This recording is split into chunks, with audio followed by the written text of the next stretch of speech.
Kita semua kan ngerasain banget dampaknya. Tiba-tiba cara kita belajar, kerja, bahkan olahraga berubah total. Nah, kali ini kita bakal bedah gimana sebuah krisis global malah memicu revolusi di dunia pendidikan. Dan kita bakal pakai satu contoh yang mungkin nggak kepikiran, pelajaran olahraga. Nah, ini dia pertanyaan intinya. Gimana caranya sebuah pandemi global bisa merevolusi pelajaran olahraga?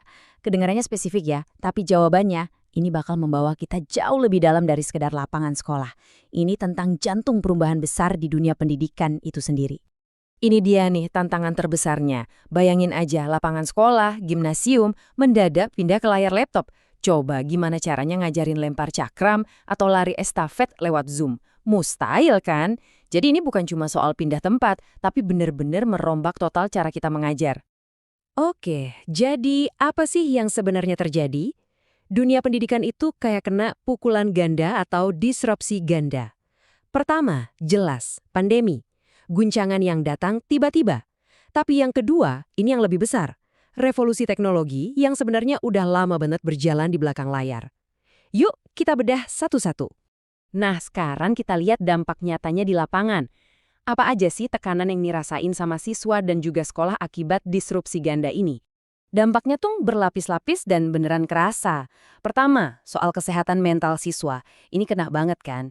Terus, semua yang namanya praktik, studi lapangan, yang jadi intinya banyak pelajaran, itu langsung stop total. Mustahil dilakuin. Dan jangan lupa, di bawah itu semua ada masalah yang lebih mendasar. Banyak siswa yang nggak punya alat yang pas atau bahkan koneksi internet yang stabil. Kesenjangan jadi makin lebar. Tapi, nah ini poin pentingnya. Pandemi itu cuma setengah dari cerita. Pandemi ini ibaratnya cuma akselerator, cuma mempercepat tren teknologi yang sebenarnya udah jalan dari lama. Dunia pendidikan jadi nggak punya pilihan lain selain beradaptasi, dan disinilah ceritanya jadi jauh lebih besar. Coba deh, lihat, kita semua kan udah hidup di dalamnya. Era industri 4.0 ini ngasih kita media sosial, komunikasi instan kayak WhatsApp, platform video, rapat virtual, semua ini udah jadi bagian hidup kita sehari-hari. Aturan main di masyarakat jadi berubah total. Interaksi kita nggak lagi dibatasi sama jarak. Nah, inilah fondasi dunia baru di mana pendidikan harus cari cara untuk bisa relevan. Dan disinilah titik baliknya. Setelah kita semua terkagum-kagum sama canggihnya teknologi, muncul sebuah kesadaran baru. Kesadaran bahwa teknologi itu harusnya jadi pelayan kita, bukan jadi tuan kita. Selamat datang di era Society 5.0, sebuah visi baru yang menempatkan manusia kembali di pusat segalanya. Perbandingannya jelas banget di sini. Kalau industri 4.0 itu fokusnya ke teknologi, ke data, ke otomatisasi, pokoknya tentang apa yang bisa dilakuin sama mesin. Nah, Society 5.0 itu beda. Fokusnya bergeser ke manusia. Pertanyaannya jadi, gimana teknologi ini bisa bikin hidup manusia lebih baik? Jadi bukan lagi soal data, tapi soal kesejahteraan. Bukan lagi soal mesin menggantikan manusia, tapi soal kolaborasi antara manusia dan mesin. Ini perubahan cara pandang yang fundamental banget. Oke, pertanyaannya sekarang jadi praktis banget. Kalau tujuannya adalah masyarakat yang berpusat pada manusia, terus gimana buku pedoman pendidikan kita? Apa harus ditulis ulang? Apa aja langkah-langkah nyata yang harus kita ambil? Nah, ini dia kerangka solusinya. Ada 5 pilar utama. Pertama, pembelajaran harus berpusat pada siswa, bukan lagi guru yang jadi pusat segalanya. Kedua, kolaboratif. Ini soal kerjasama, bukan cuma kompetisi. Ketiga, jelas berbasis teknologi. Keempat, kontekstual. Dan kelima, terintegrasi dengan komunitas. Contohnya, untuk yang kontekstual. Di pelajaran olahraga itu artinya kita nggak cuma belajar aturan main, tapi juga gimana olahraga bisa dipakai untuk membangun komunitas di lingkungan kita sendiri. Jadi lebih relevan kan?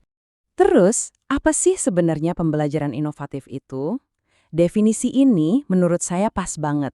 Intinya adalah memperkenalkan sesuatu yang berbeda yang belum pernah dialami sebelumnya. Tujuannya apa? Sederhana banget tapi sangat penting. Bikin belajar jadi menarik dan ngilangin rasa bosan siswa.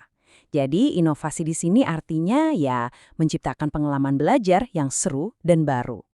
Oke, kita udah punya buku pedoman barunya. Tapi, ya tahu sendiri kan, pedoman sebagus apapun nggak akan ada gunanya tanpa ada yang ngejalanin di lapangan.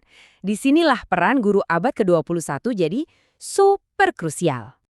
Jadi, guru di zaman sekarang itu tuntutannya jauh lebih banyak, bukan cuma soal nguasain materi pelajaran. Ambil contoh guru olahraga lagi deh. Dia nggak cuma harus tahu cara niup peluit atau ngajarin teknik yang benar, Tapi juga harus melek teknologi.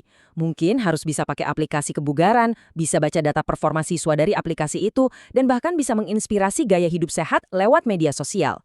Ini kan seperangkat skill dan mindset yang benar-benar baru. Oke, jadi kalau kita gabungin semua kepingan puzzle ini, mulai dari tantangan pandemi, kekuatan teknologi, sampai peran baru seorang guru, kita dapat gambaran besar masa depan pembelajaran. Dan intinya bisa dirangkum dalam satu kata, aktif. Dan inilah intinya.